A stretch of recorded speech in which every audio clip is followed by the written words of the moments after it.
Tere, mina olen Rene Pürkland, Hiina meditsiiniarst, Qiguni ja Tai Chi õpetaja.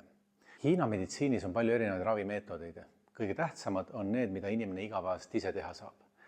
Selle alla käiks kindlasti toitumine, aga Hiina tervisekunstides on ülitähtsal kohal Qigun, Tai Chi, Baduanqin, Baoguan, neid on hästi palju erinevaid tervisevõimlemisi, aga need on sellised, mida inimene saab igapäeva ise teha.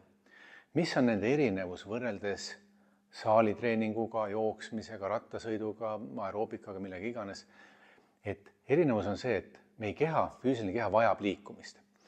Ja igasugune trenn on talle hea, kas te käite jalutamas, jooksmas, ujumas või midagi muud teete.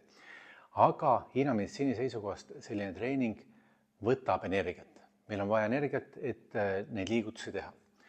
Nüüd Hiina võimlemised, mille üldine nimetus võiks öelda on Qigun, sinna Qiguni all on hästi palju erinevaid võimlemisliike panna. Et Hiina võimlemiste eripära on see, et kui me neid teeme, siis piltlikult öeldes ta tugevdab meie energiat. Me ei saa öelda, et ta annab meie kehale energiat, aga ta tugevdab organite funktsiooni, ta tugevdab organite energiat. Ehk meil on vaja mõlemat, meil on vaja füüsilist trenni, mis paneb energiat liikuma, kulutab, aga meil on vaja ka harjutusi, mis tugevdab meie tervist ja keha. Ja mul on hea meel tõdeda, et juuni lõpus, 27-28 juuni, on meil suurepärane võimalus Eestis vastu võtta ühte minu õpetajat, meister Xue Bin, kes on Hiinast Nanjingist pärit, kes on minu Tai Chi õpetaja, kes õpetab Qiguni ja ta õpetab Tai Chis siis täpsemalt Chen stiili ja Hong perekonna Tai Chid.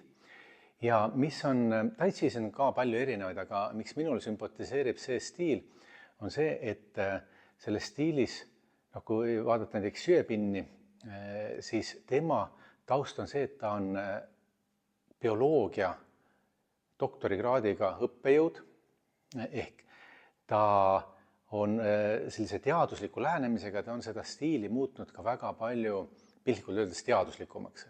Ehk nurgad, asendid, et ei ole lihtsalt räägitud Qi või energia liikumisest, vaid on täpselt füüsikaliselt paika pandud, mis liigutus, kuidas teha tuleb.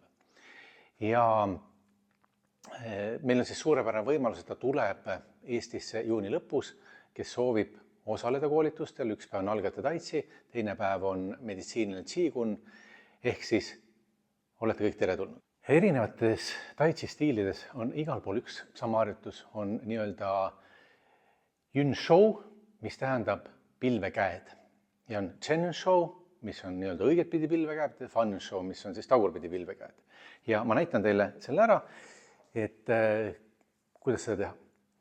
Kõigepealt topelt Chen Shou, et ma siin asendis, üks.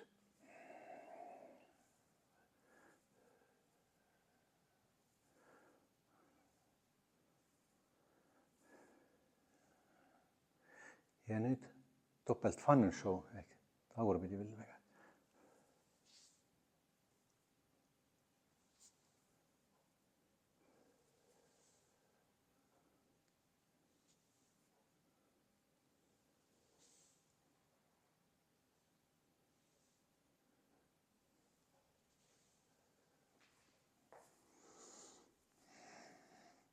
Aitäh ja tere tulemast koolitusele!